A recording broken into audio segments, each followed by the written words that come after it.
बड़ी खबर का रुख करें। अमेरिका ईरान के बीच टूटा है सीज फायर। ईरान पर अमेरिका ने फिर किया है बड़ा हमला। होर्मुज में ईरान पर यूएस की एयर स्ट्राइक। डील होने के 8 दिन के बाद अमेरिकी अटैक। पश्चिम एशिया पर मंडराया जंग का खतरा।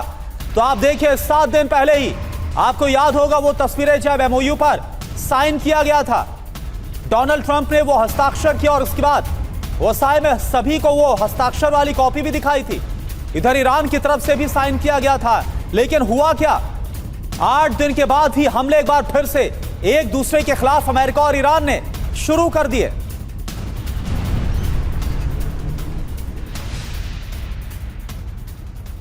और देखिए ईरान पर अमेरिकी हमले से जुड़ी नई जानकारी सामने आई है। 6 यूएस फाइटर जेट से सिरीक में विध्वंसक प्रहार किया गया। ईरान के 4 सैन्य ठिकानों को टारगेट किया गया। Radar station, missile, drone facility पर अटैक किया गया। तो ये देखिए 2 तस्वीरें हैं और दावा यही हो रहा है कि कैसे यह हमला किया गया। ईरान पर अमेरिका ने बड़ा अटैक किया है। रडार स्टेशंस को, मिलिट्री साइट्स को टारगेट किया गया है और इसमें फाइटर जेट्स का भी इस्तेमाल किया है। तो अमेरिका की तरफ से एक बार फिर से यह संकेत तो दे ही दिया गया है कि डील वील का कोई मतलब नहीं होता है। सब अमेरिका यानी कि ट्रंप के मन मुताबिक ही चलता है, कब शांति और कब हमला। और एक और बड़ी खबर एक्सियोस के हवाले से बड़ी खबर है। सिरिक में 3 जगहों पर धमाके हुए। केशम द्वीप पर भी अमेरिका का हमला हुआ। ईरान के रेडार साइट पर हमला किया गया है। तो ये देखिए वही जंगी हालात जो हमने देखे, किस तरह से सिरिक में ये धमाकों की तस्वीरें भी और साथ साथ केशम द्वीप पर भी अमेरिका ने हमला किया और ईरान का जो रेडार साइट है वहां पर अटैक किया गया। और एक और बड़ी खबर, अमेरिका ने जारी किया हमले का वीडियो भी। ईरान पर अमेरिकी स्ट्राइक का वीडियो जारी किया गया।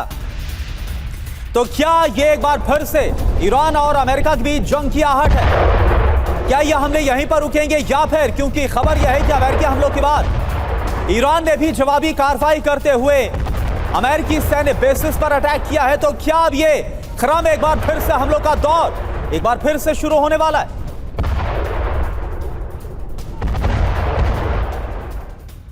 तो ईरान पर अमेरिका का हमला 8 दिन में टूट गया समझौता। खबर क्या है सबसे पहले ये आपको बता दें। अमेरिका ने ईरान पर अटैक किया। हॉर्मुज में ईरानी ठिकानों पर हमला किया। सिरिक में यूएस फाइटर जेट से हमले किए गए। केशम द्वीप पर भी अमेरिका का प्रहार। क्या टारगेट पर? तो मिसाइल साइट्स को निशाना बनाया गया, ड्रोन साइट्स को टारगेट किया गया, तटीय रडार साइट को निशाना बनाया गया। यूएस अटैक क्यों हुआ? 25 जून के ईरानी हमले का जवाब। कमर्शियल शिप पर ईरान का अटैक और सिंगापुर का झंडा लगे शिप पर प्रहार किया गया, जिसके बाद अमेरिका की तरफ से यह हमला किया गया, यही दावा किया जा रहा है। और हमारे साथ देखिए खास मेहमान इस वक्त जुड़े हुए हैं। डॉक्टर संदीप, अब क्या ही गुंजाइश है? मतलब डील करते हुए डील को किनारे करके इस तरह से हमले हो रहे हैं। पहले ईरान की तरफ से शिप पर अटैक होता है, इसका दावा किया गया, और अब अमेरिका की तरफ से यह हमला किया गया। कुल मिलाकर यह डील नहीं, यह मजाक है। आपने सही कहा, ये कुल मिलाकर ये मजाक है। और मजाक इसलिए कि मुझे लगता है कि दोनों की आत्माएं तृप्त नहीं है, ना ईरान की आत्मा ना तो ट्रंप की आत्मा। जिस मुहाने पर यह युद्ध सीजफायर हुआ था अप्रैल में, वहां से ये दोनों तड़प ही रहे हैं। और मुझे लगता है ईरान थोड़ा ओवर कॉन्फिडेंस में भी है, क्योंकि उसको बार बार अटैक करने का जो बढ़त ली थी पहले 40 दिन के वॉर में, तो वहां से अभी उसका ओवर कॉन्फिडेंस ठीक नहीं हुआ। और इसीलिए आप देखिए कि स्टेट ऑफ हार्मुज पर जब कार्गो शिप पर अटैक करता है तो फिर ट्रंप तो बैठा ही है। ट्रंप को तो चाहिए ही कि मौका कि और रही बात ये पूरे इस दिनों में जो हम देख रहे हैं स्ट्रेटजिक जो इनिशिएटिव देख रहे हैं, आपने देखा कि जेनेवा में किस तरीके से एमयू साइन किया गया, और इसके पहले G7 में डिजिटल सिग्नेचर हुए। इतिहास में ये डिजिटल लाइफ में पहली बार हुआ कि वुडरो विल्सन के इतिहास दोहराने वाले ट्रंप वहां बैठे थे, साइन कर रहे थे, इधर ईरान की तरफ से साइन हो रहे थे। लेकिन ये विलिंगनेस नहीं थी। मुझे लगता है मैं फिर से कह रहा हूं कि दोनों पक्ष नहीं चाहते हैं कि अभी पूरी तरीके से युद्ध का खात्मा हो, क्योंकि दोनों की जो मांगे हैं, दोनों की जो शर्तें हैं वो ऐसी हैं जो मुझे नहीं लगता कि आने वाले दिनों में भी पूरे होने वाली है। आप देखिए, सबसे पहले मैं ईरान पर आता हूं। स्ट्रेट ऑफ हार्मुज को देखिए, ईरान आखिर क्यों कहता है कि स्ट्रेट ऑफ हार्मुज उसका पूरा सर्व एकाधिकार है, मोनोपोली है? ऐसा नहीं हो सकता। फ्री नेविगेशन को आप अपने मुट्ठी पर नहीं ले सकते हैं, और इसी कारण है कि उससे पूरी दुनिया प्रभावित है। उधर ट्रंप की हालत तो हमने देख लिया कि ट्रंप बार बार कहते हैं कि देखिए, अभी उन्होंने थोड़ा हद तक जाकर के वहां पर इजराइल को भी थोड़ा सा उन्होंने किया कि देखिए नेतन्याहू आपको आना चाहिए, लेकिन एक मुझे लगता है कि दोनों पक्ष से एक व्यवहारिक पक्ष नहीं दिख रहा है। एमयू में मेमोरेंडम ऑफ अंडरस्टैंडिंग में अंडरस्टैंडिंग का भाव शुरू से रहा है। अंडरस्टैंडिंग तब होती है जब दोनों पक्ष ये तय कर ले कि अब यहां से युद्ध की समाप्ति, और वो तब तय होगा जब दोनों हार जाएंगे। अभी मुझे नहीं लगता है, उनको अंदर से ये है कि उसकी हेजमनी पूरी होगी। ईरान को लगता है कि मैं जीत लिया हूं, तो अभी आने वाले दिन बाकी है कि ये इस तरीके जो एमयू डिजिटल सिग्नेचर हुए हैं, इतिहास में इस तरीके के सिग्नेचर वाले कभी भी एमयू बिल्कुल। और संदीप जी, हमने देखा भी कि जिस तरह से डील हुई है, अभी फिलहाल जो एमओयू पर, ज्यादा बेहतर होगा कहना है कि एमओयू पर जो हस्ताक्षर किए गए, इसमें एक तरह से ईरान जो चाहता था उस हिसाब से सब कुछ हुआ है। तो जो मनोबल है, जो इरादे हैं, वो भी और ज्यादा मजबूत ईरान के नजर आ रहे हैं। एक और बड़ी खबर, ईरान पर और बड़े हमले की तैयारी में अमेरिका। स्ट्रेट ऑफ हॉर्मुज में अमेरिका की घेराबंदी, अमेरिका के पेगासस टैंकर भर रहे उड़ान। ये देखिए आप, अमेरिकी स्ट्रैटो टैंकर विमानों ने उड़ान भरी है। किसी भी वक्त ईरान पर विध्वंसक हमला संभव है। तो ये हो क्या रहा है? पूरी दुनिया भी कंफ्यूज है। ऐसा लग रहा है कि डोनाल्ड ट्रंप तो खुद कंफ्यूज हैं, लेकिन सबको कंफ्यूज कर रखा है। तो देखिए, फिर से ईरान की घेराबंदी मोर्चे पर हथियार अमेरिका की तरफ से ये संकेत दिए जा रहे हैं। और कैसे संकेत है, जरा इसको देखिए। 2 KC-46A पेगासस टैंकर यहां पर मौजूद हो गए हैं। विमानों में ईंधन भरने का ये काम कर रहे हैं। हवा में ईंधन भरता है, विमानों में ईंधन भरता है, ताकि लंबे ऑपरेशंस को चलाया जा सके। सवाल यह कि नए हमले की क्या ये एक बड़ी तैयारी है? और 2 KC-135R स्ट्रैटो टैंकर भी यहां पर मौजूद एरियल रिफ्यूलिंग टैंकर है ये, और विमानों को ईंधन सप्लाई करता है। सवाल वही है कि किसी भी वक्त और बड़े हमले क्या हो सकते हैं। और एक P-8A पोसाइडन समुद्री क्षेत्र का निगरानी विमान है ये, और पनडुब्बियों का पता लगाने में सक्षम है। सवाल यही कि हॉर्मुज स्ट्रेट में क्या फिर से जंग तय है? क्या हॉर्मुज का पानी फिर से उबलने वाला है?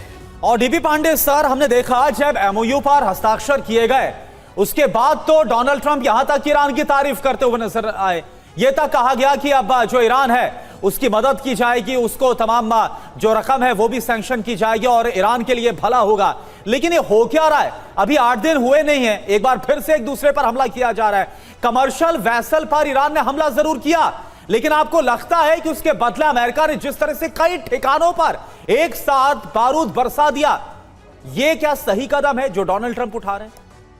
जब सीज फायर का स्टेप लिया जाता है तो उसमें एक चीज़ बहुत ज़रूरी है कि दोनों पक्ष में से एक पक्ष ऐसा बुरी तरह नीचे धराशायी हो जिसके पास में कोई ऑप्शन ना हो। मगर जब एक बैलेंस तकरीबन होता है जिसमें दोनों पक्ष हावी रहते हैं एक तरीके से, तब ऐसी हालत के अंदर जो एक टैक्टिकल लेवल के ऊपर एक गुत्थम गुत्था चलता है, वो तब तक चलता रहेगा जब तक एक फाइनल डील नहीं हो जाएगी। और जब फाइनल डील भी हो जाएगी, उसके बावजूद एक बातचीत जो है सामरिक लेवल के ऊपर होगी और एक एक्शन कुछ टैक्टिकल लेवल के ऊपर होंगे, और इन दोनों का समन्वय होता है। ये तैयारी ऐसे होती है बिकॉज ट्रंप अपनी कॉन्स्टिट्यूशन को देख रहे हैं, अपने देश के अंदर देख रहे हैं कि उनके लोग उसकी डील को, उसके एमओयू को किस हिसाब से देख रहे हैं, और वो ये भी चाहते हैं कि जो ईरान है वो उसकी बात को जैसे वो चाहते हैं वो माने। और सेम ईरान का भी इशू है। आप जो इसके अंदर स्ट्राइक की गई है, इसका अपॉर्चुनिटी ईरान ने दिया, क्योंकि ठीक है अगर वो कोई टैंकर उनके दिए हुए रास्ते पे नहीं जा रहा था तो कई और तरीके हैं बनिस्बत के उसके ऊपर आप अटैक करके उसको डिस्ट्रॉय कर दें और उसके ऊपर आप आग लगा दें। ये तो सरासर गुंडागर्दी है, सरासर, क्योंकि आज तक कभी ऐसा हुआ नहीं कि एक इंटरनेशनल वाटर्स के अंदर या एक जो ग्लोबल कॉमन जिसको बोलते हैं, इस इलाके के अंदर अगर कोई रास्ते पे चल रहा हो और अपनी ट्रेड का काम कर रहा हो, उसके ऊपर अटैक किया जाए। मगर ऐसा ही कुछ अमेरिका ने भी कुछ दिन पहले किया था। तो ये जो एक पुल पुश का तरीका है, ये एक अपने अस्तित्व को, एक डोमिनेशन को दिखाने का है कि मैं डील इसलिए कर रहा हूँ क्योंकि तुमको जरूरत है, मुझे जरूरत नहीं है।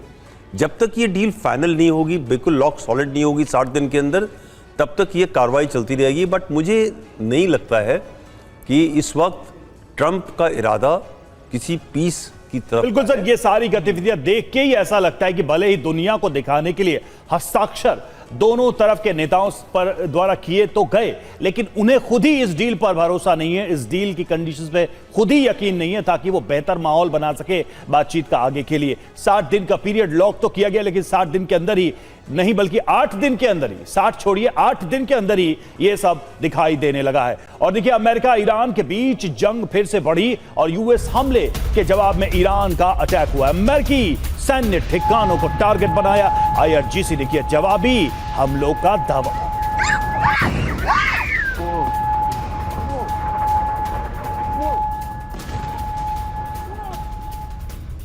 और अमेरिकी हमले पर IRGC का नया दावा भी आया है। सिरिक में अमेरिका के हमलों को नाकाम किया गया।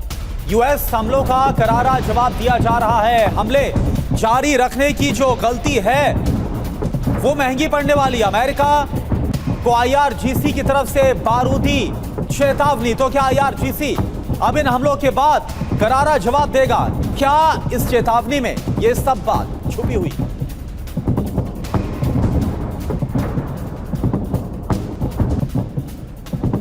तो ईरान का जवाबी हमला यूएस बेस पर बारूदी वर्षा। खाड़ी में अमेरिकी ठिकानों पर ये हमले फिर से किए गए और हमलों की सटीक लोकेशन भी साफ नहीं है।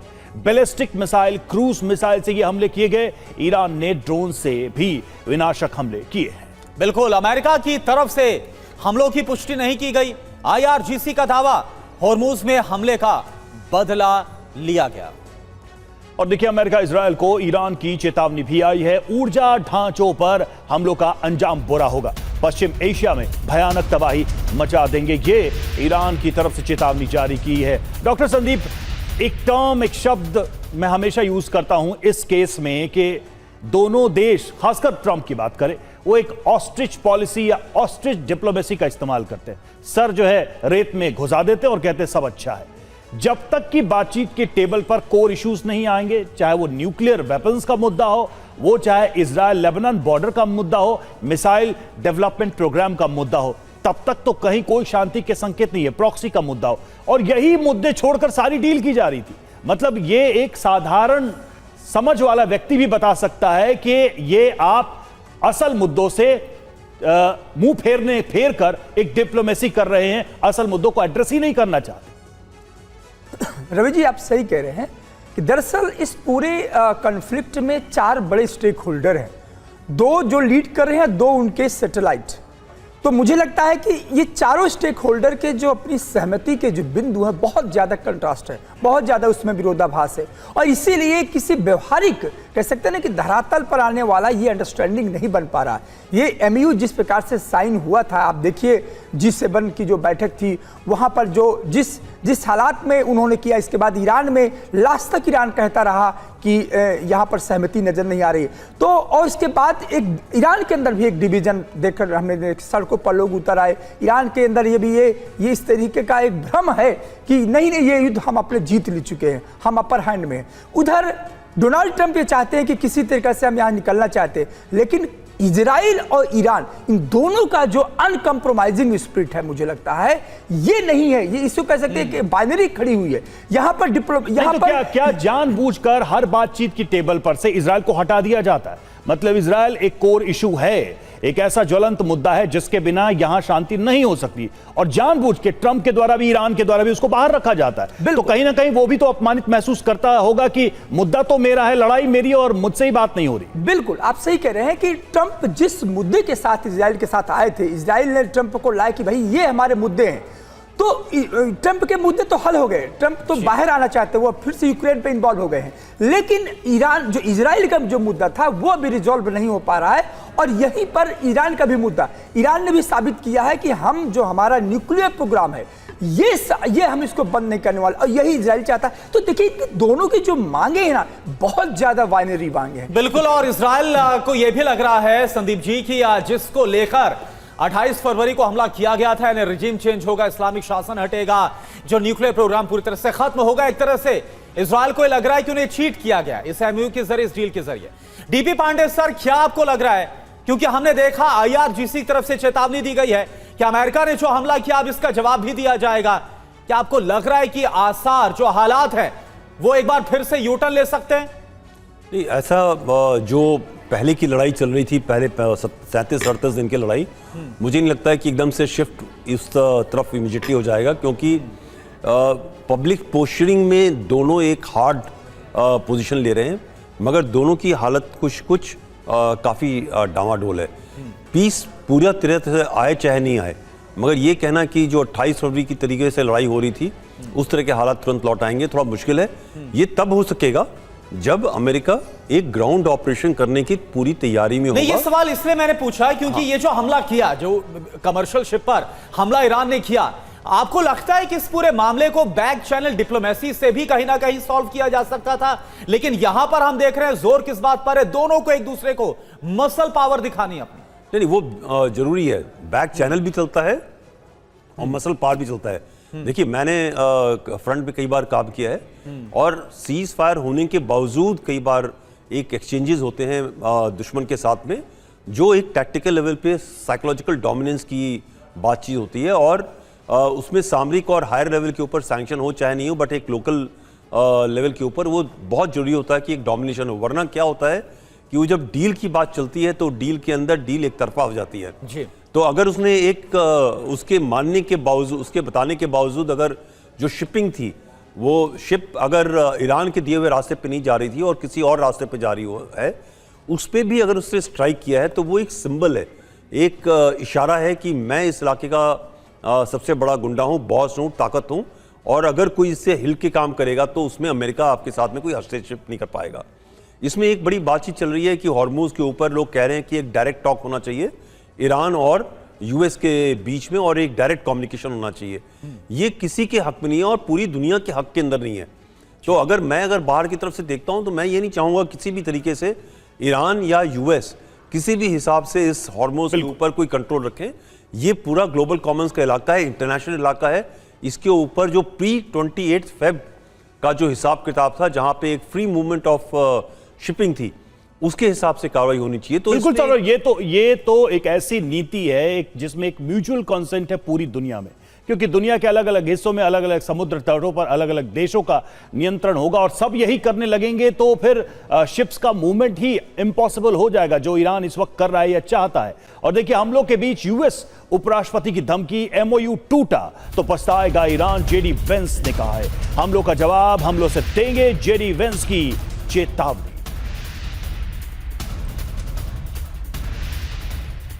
और एक और बड़ी खबर, ईरान के हमलों पर डोनाल्ड ट्रंप की धमकी, शिप को टारगेट नहीं करता ईरान, ट्रंप की तरफ से यह कहा गया है।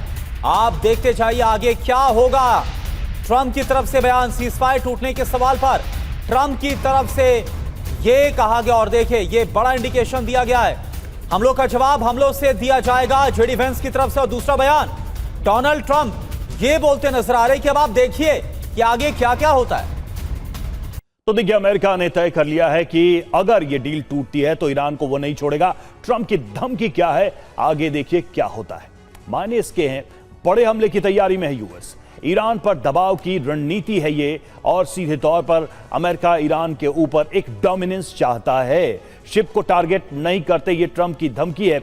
ईरान के हमले से ट्रंप जो है खफा है, नाराज है, और अपनी नाराजगी भी वो जाहिर कर रहे हैं। इसका मतलब सीधे सीधे ईरानी जहाजों को पर अटैक की आशंका बनी हुई है, यानी कि एक काउंटर अटैक भी अमेरिका कर सकता है ईरानी जहाजों को लेकर। एमओयू टूटा तो पछताएगा ईरान, जेडी वेंस ने यह चेतावनी दी है। इसका मतलब क्या है कि पूरी तरह से टूट सकता है शांति समझौता, और फिर से एक बड़े टकराव की तरफ दोनों देश बढ़ सकते हैं। मायने इसके ये भी हैं कि ईरान पर अमेरिकी हमले आने वाले दिनों में बढ़ सकते हैं, ज्यादा हमले अमेरिका की तरफ से किए जा सकते हैं एक बार फिर। और देखिए, हमारे साथ संदीप त्रिपाठी सर भी है। संदीप जी, एक बात बताइए, डोनाल्ड ट्रंप को आपने सुना, उनकी तरफ से जिस धमकी भरे लहजे में कहा गया, और जेडी वेंस ने भी बोला है, धमकी उनकी तरफ से भी दी गई है, लेकिन खास तौर पर डोनाल्ड ट्रंप तो यह तक बोल रहे हैं कि अब आप देखिए आगे क्या क्या होता है। इस लहजे में कहीं से भी आपको लग रहा है कि वो बातचीत को लेकर, टॉक्स को लेकर आगे कंटिन्यू किया जाए, जारी रखा जाए, इसमें वो इंटरेस्टेड नजर आ रहे हैं, या फिर अब उनका एक बार फिर से इंटरेस्ट, जोर, फोकस सैन्य कार्रवाई को लेकर है? देखिए, बातचीत की कोशिश तो मुझे लगता है यदि पिछले एक हफ्ते को आप डिकोड करें तो ट्रंप ने काफ़ी कोशिश की है। वहाँ पे स्विट्जरलैंड में जब जेनेवा वार्ता हुई तो वहाँ पर भी देखिए जेडी वेंस वहाँ पर जाते हैं, तो एक डिप्लोमेसी का जो चैनल था वो ठीक से, मैं यहाँ तो कह सकता हूँ कि पिछले एक हफ्ते में अमेरिका ने ठीक से आगे बढ़ रहा था, लेकिन जो कंसेंसस बनना था इजराइल और ईरान के बीच में वो पूरी तरीके से गायब था। यहाँ पर व्यवहारिक तरीके से कह सकते हैं कि ऐसा कोई स्टेक होल्डर नहीं था बीच में जो ये कह दे कि अब दोनों के बीच में एक शांति का समझौता हो चुका है, और इसी के लिए वो जो कह सकते हैं ना कि धुआं था वो सुलग रहा था पूरी आग में, और इसीलिए बार बार, और ये आशंका भी थी कि इसमें कोई व्यवहारिक ऐसा पक्ष नहीं है कि बात बन गई हो। बात बनने के दो ही कारण हैं, एक ये कि ईरान का क्या दावा है और एक ही इजराइल का क्या दावा, और दोनों के जो दावे हैं वो कभी न पूरे होने वाले दावे, जिसे कहते हैं कि इरिवर्सिबल है, कि कभी उसको आप रिकंसाइल नहीं कर सकते। इजराइल कहता है कि मैं इसको खत्म कर दूंगा ईरान को, ईरान कहता है कि अब न्यूक्लियर प्रोग्राम हम कभी नहीं खत्म कर सकते। तो ये जो दोनों के कोर डिमांड है, ये कह सकते हैं अनकम्प्रोमाइजिंग दोनों तरफ से, इसीलिए यहाँ पर ट्रंप की जो डिप्लोमेसी है वो पूरी तरीके से बार बार डिरेल हो रही। ये फिर से हम कहना चाहेंगे कि यहाँ पर ट्रंप को थोड़ा सा क्रेडिट देना होगा, क्योंकि बार बार वो चाहते हैं कि इस पर एक तरह से शांति हो। यानी आप कह रहे हैं कि अगर रेशियो देखें तो पीस के लिए ट्रंप ज्यादा कोशिश करते दिखाई दे रहे हैं, ज्यादा प्रयास करते दिखाई दे रहे हैं, कॉम्प्रोमाइज भी शायद ज्यादा करने को वो तैयार भी हुए थे, लेकिन स्थितियां आप देखिए कैसे बदल रही हैं, और ट्रंप का मूड तो मूड ही होता है। पांडे सर, अब सवाल है अमेरिका और इजराइल को लेकर। इजराइल ने जब ये कहा जा रहा था कि वो लेबनान से पीछे हट जाए, वो वहां पर एक्शन बंद कर दे, और उसने नहीं किया, क्या ये इजराइल की दूरदर्शिता थी, क्योंकि उसे पता था कि आज नहीं तो कल फिर से इनके बीच यही स्थिति होनी है, ये डील अपने आप में कोई डील नहीं है, ये मजाक दिखाई दे रहा है, या फिर ये अमेरिका इजराइल की मिली भगत है, कुछ मिल के चल रहा है, कुछ खिचड़ी पक रही है आगे के लिए? देखिए, बार बार इस चीज़ को उठाया जाता है कि इजराइल और यूएस एक साथ एक किसी मुद्दे के ऊपर काम कर रहे हैं। मुझे नहीं लगता है। मैंने हमेशा ये बताया कि इजराइल का जो अपना मिलिट्री और पॉलिटिकल एम है वो अमेरिका के मिलिट्री और पॉलिटिकल एम से टोटली अलग है। इजराइल का जो पॉलिटिकल एम है बहुत क्लियर है, उसका सर्वाइवल है, जिसके अंदर उसने जो प्रॉक्सीज है ईरान के उसके साथ में उन्हें मुठभेड़ करनी है, और जो उसके रीजन के अंदर उसके खिलाफ खड़ा है वो उसके साथ में कार्रवाई करेगा। उसकी लड़ाई 7 अक्टूबर 2023 से चल रही है, और ईरान के खिलाफ अमेरिका आज 28 फरवरी को जुड़ा। तो दोनों की जो लड़ाई है उसके अंदर अलग सेपरेशन है। ऑफ कोर्स न्यूक्लियर एक कॉमन एलिमेंट है, और भी लेकिन ये तो वो है जो आगे आगे सामने सामने दिख रहा है। नहीं, एनीबॉडी कैन सी दैट। वो जो नहीं दिख रहा है वो क्या है? वो नहीं दिख रहा है वो बड़ा सिंपल साफ है कि आज इजराइल काफी सक्सेस अचीव कर चुका है। लेबनान की जो गवर्नमेंट है और उनकी जो आर्म फोर्सेस है, पहली बार उठ करके उनके अंदर कोई एक स्पाइन आया है, जो उन्होंने हिजबुल्लाह के बारे में बरखिलाफ बात करने की कोशिश करी है, और उनके खिलाफ आपको मालूम है कि कल रात को हिजबुल्लाह को डिसआर्म करने के बारे में एक टीटी साइन हुई है, डील साइन हुई है इजराइल और लेबनीज गवर्नमेंट के साथ में, और हिजबुल्लाह के जो प्रोटेस्टर्स थे वो सड़क के ऊपर आकर के काफ़ी उन्होंने उत्पात और गदर मचाया। तो ये एक बिल्कुल एक फिनिशिंग लाइन के ऊपर बात पहुंची। बिल्कुल, हालांकि सर ये डील जरूर लेबनीज सरकार और जो ये जो डील साइन हुई है कि किस तरह से जो हिजबुल्लाह है उसको डिजाम किया जाएगा, लेकिन सबको पता है कि लेबनान में सबसे ज्यादा किसकी चलती है, वो है हिजबुल्लाह की। क्या वाकई में ऐसा मुमकिन हो पाएगा, या फिर ये जो कॉन्फ्लिक्ट है, संघर्ष है, वो लगातार चलता रहेगा इजराइल और हिजबुल्लाह के बीच में? इस बीच अमेरिकी हमलों को ईरान ने बताया सीज फायर का उल्लंघन। ईरानी संसद की सुरक्षा समिति के चीफ इब्राहिम अजीजी की धमकी। सीज फायर के उल्लंघन से अमेरिका को पछतावा होगा। बातचीत या युद्ध विराम को लेकर ट्रंप के पास कोई सिद्धांत नहीं, ये इब्राहिम अजीजी बोल रहे हैं।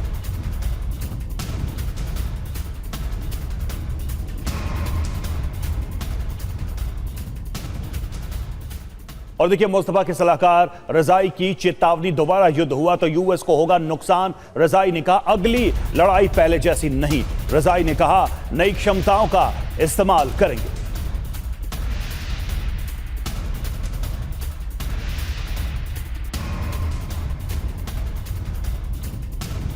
तो डोनाल्ड ट्रंप पर भड़का ईरान, अमेरिका पर टूट गया है भरोसा। मोहसिन रजाई की तरफ से क्या कहा गया?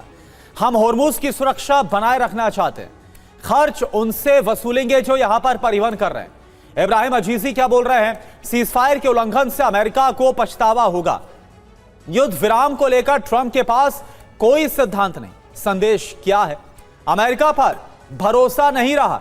होर्मुज पर नियंत्रण का संकेत ईरान देता हुआ नजर आ रहा है। तेल परिवहन पर टोल की चेतावनी दी गई है।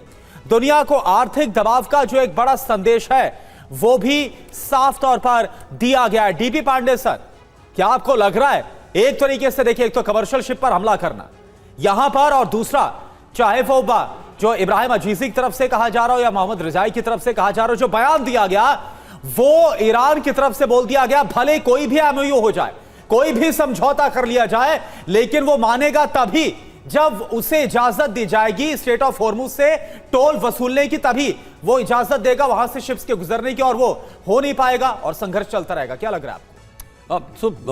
देखिए, ये जो गीदड़ भपकी है, धमकियां हैं, ये दोनों तरफ से चलती रहेंगी।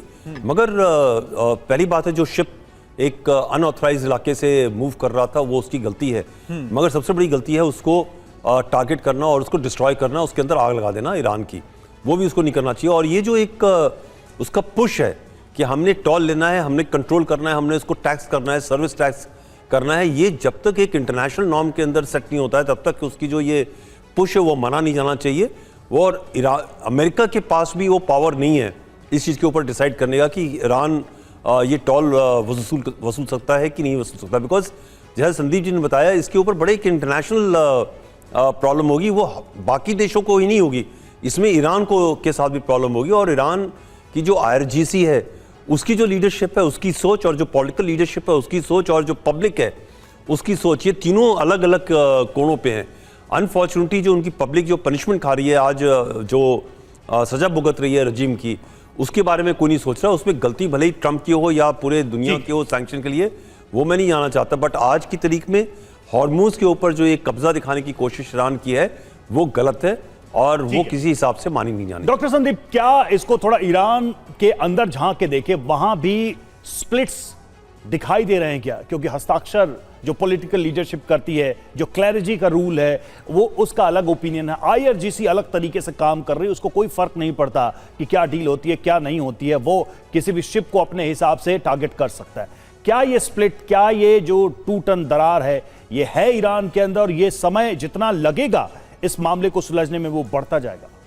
देखिए, ये बहुत बड़ा सवाल है, और मुझे लगता है ये जो कंट्राडिक्शन है वहाँ पर, जो विरोधाभास है, तीन जो बड़े एंगल है कि आम जनता क्या चाहती है, IRGC क्या चाहती है, और इसके बाद पॉलिटिकल लीडरशिप। तो मुझे लगता है कि ये जो कार्गो शिप पर जो अटैक हुआ है, फाइनली वहाँ जीत किसकी हुई? IRGC की हुई है, क्योंकि उनका कहना है कि हम लड़ना है, हम लड़ना जानते हैं, हम अमेरिका को हराना जानते हैं, हम अपनी लीडरशिप को खो चुके हैं। उनके शब्दकोश में डिप्लोमेसी, टेबल, डायलॉग ये एग्जिस्ट नहीं करता है, और इसीलिए जीत उनकी हुई है। मुझे लगता है कि पॉलिटिकल लीडरशिप की कोशिश रही है। आप देखिए वहाँ के जो फॉरेन मिनिस्टर है, कितना कोशिश किया उन्होंने और इस पूरे प्रोसेस को कि आगे ले जाया जाए। तो बहुत सर, अगर दुनिया भर के एग्जाम्पल्स को देख ले, तो अगर ये वॉर ऑफ एट्रिशन हो जाता है, तो इसका मतलब ये है कि बहुत दिन तक पेशेंस नहीं रहेगा अलग अलग धड़ों को ईरान में। आज नहीं तो कल ये अंतर, ये गैप बढ़ेगा, और उसी मौके का तो इंतजार हो रहा है कि अंदर से कुछ टूटन हो, फिर हम आगे बढ़ें। नहीं, इतना नहीं है, क्योंकि क्या है ना कि अभी वहां पर जो कंट्रोल IRGC की पॉलिटिकल लीडरशिप इतनी पावरफुल नहीं है कि बैकअप, जैसे आप कहना क्या चाहते हैं कि बाहर किससे, अमेरिका की तरफ से, इजराइल की तरफ से ऐसा कोई बैकअप मिले कि वहां पर रिजीम चेंज हो, इस तरीके के हालात वहां नहीं है। क्योंकि finally end of the day political leadership को यह मालूम है कि उनका जो डिस्टेंस है वो IRGC की तरफ से है, उनका जो डिस्टेंस है वो इसलिए नहीं कि वो पॉलिटिकल लीडरशिप में, वो इसलिए कि ईरान का जो वजूद है वो लड़ कौन रहा है अमेरिका से। बिल्कुल, और सर हमने देखा भी था कि जैसी खबरें शुरुआती दौर में सामने आई थी समझौते को लेकर अमेरिका के साथ, तो उसके बाद जो घोर कट्टरपंथी धड़ा है ईरान के अंदर, उनकी तरफ से इसको लेकर प्रोटेस्ट भी किया जा रहा था, विरोध भी किया जा रहा था कि नहीं, हमें कोई डील, कोई बातचीत नहीं करनी। एक और बड़ी खबर, स्ट्रेट ऑफ होर्मुज को लेकर फिर से टकराव बढ़ गया। ईरान चाहता होर्मुज स्ट्रेट पर पूरा कंट्रोल हो, होर्मुज स्ट्रेट को फिर से बंद करने की तैयारी है। तो एक बार फिर से देखिए, बड़ा खतरा मंडराता हुआ नजर आ रहा है। ईरान ये चाहता है कि पूरा कंट्रोल, और आप समझिए पूरा कंट्रोल का मतलब यह है कि पहले दिन से, डे 1 से ईरान ये कहता आया जब से उसने स्ट्रेट ऑफ होर्मुज को बंद किया कि वो यहां पर टोल वसूलेगा, ऐसा सिस्टम वो लागू करना चाहता है। क्या इसी तैयारी में है क्या ईरान अब? और हॉर्मुज स्ट्रेट में फिर से दिखी बारूदी माइंस।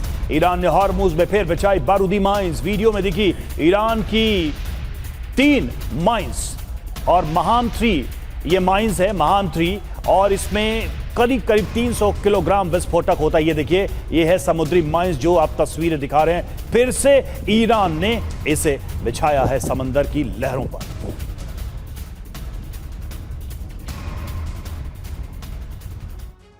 तो हॉर्मुज़ स्ट्रेट में फिर ठनी है समुद्री माइंस, फिर बिछी है। आप जरा देखिए, ईरान ने हॉर्मुज़ में हजारों बारूदी सुरंगें बिछाई हैं। 2000 से लेकर 5000 की संख्या में माइंस बिछाने का अनुमान है। सिर्फ IRGC को माइंस की लोकेशन का पता है, किसी और को नहीं। बिल्कुल, देखिए, विदेशी जहाज दूसरे मार्ग से गुजरे तो खतरा है। बारूदी माइंस के पानी के ऊपर आने की जानकारी मिली है। वीडियो में ईरान की महान 3 माइंस देखिए। महान 3 माइंस से होता है 300 किलोग्राम विस्फोट और बड़ा धमाका होता है। पांडे सर, अब कुल मिलाकर यही तो तैयारी दिखाई देती है। ये तो सारे प्रमाण हैं, सबूत है कि ईरान आखिर आगे किस दिशा में बढ़ना चाहता है या बढ़ रहा है। ये एक एविडेंट एग्जांपल है, क्योंकि माइंस को लेकर तो ट्रंप न जाने कब से कह रहे हैं। नेटो से हेल्प उन्होंने मांग ली, जापान से हेल्प मांग ली, यूरोपीय देशों से हेल्प मांग ली, और इसको लेकर कड़े शर्त लगाते हैं, और ईरान उसी रास्ते पर फिर से आगे बढ़ रहा है। देखिए, ईरान का अमेरिका के साथ में, इजराइल के साथ या गल्फ नेशन के साथ में क्या उनके साथ परेशानी है, दिक्कत है, वो सब बात अलग है। मगर ये मानना कि एक किस मील लंबी चौड़ी जो एक चैनल है उसके अंदर हम एक सिग्निफिकेंट इलाके को माइन कर देंगे ताकि आपकी जो शिप्स है वो हमारे एक दिए हुए चैनल के अंदर से गुजरें, ये बात गलत है और ये नहीं होनी चाहिए। अगर अमेरिका ने ये पूरी कार्रवाई नहीं करी होती तो शायद हॉर्मुज़ को एक न्यूक्लियर बॉम्ब की तरह धमकी के लिए ईरान ने इस्तेमाल नहीं किया होता, बट अब वो हो चुका है।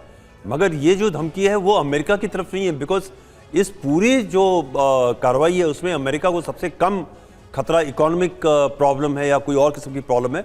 सबसे ज़्यादा प्रॉब्लम जो है बाकी देश हैं जो एक्चुअली में कुछ कई देश तो ऐसे हैं जो बहुत गरीब हैं, और ये इकोनॉमिक प्रॉब्लम जो उनके साथ में हो रही है इसके बारे में सोचना बहुत ज़रूरी है। और ये जो एक ब्लैकमेल है कि लोग इकट्ठे होकर के अमेरिका को एक डील के लिए जो बिल्कुल ईरान के फेवरेबल में हो उसके बारे में बातचीत करें, ये गलत है। मेरे ख्याल से ईरान को जो भी बातचीत है वो अमेरिका के साथ या उनके जो जिनके साथ में प्रॉब्लम होनी चाहिए उनके साथ करनी चाहिए, बल्कि पूरे वर्ल्ड के ऊपर, पूरी दुनिया के ऊपर उनका जो ये कंस्ट्रेंट है डालने के बजाय। बट आप ये भी देखिए कि आज जो डील उनको मिली है MOU में वो एक काफ़ी अच्छी डील है। उससे ज़्यादा बेहतर डील की आशा भी करना मुझे लगता है बहुत गलत है, क्योंकि जितना भी वो टोल के अंदर कमा लेंगे वो इस डील के अंदर जो उनको मिल रहा है उससे ज़्यादा कहीं बेहतर नहीं हो सकता है। तो मुझे लगता है कि आज जिस स्थिति पे एक अपर हैंड के साथ ईरान अमेरिका के साथ में डील कर रहा है या MOU बिल्कुल। और सर, ये टोल वसूली की बात बार बार बोलना जाहिर सी बात है, अंतर्राष्ट्रीय नियम कायदे कानून की बात करें तो इसके भी खिलाफ जाता है, और इस जिद की वजह से हो सकता है कि फिर से संघर्ष और बढ़ता हुआ नजर आए और कई हालात फिर से MOU के बाद यूटर्न लेते हुए युद्ध की तरफ ना बढ़ जाए। आप सभी का बहुत बहुत शुक्रिया हमसे जुड़ने के लिए, हमसे बात करने के लिए।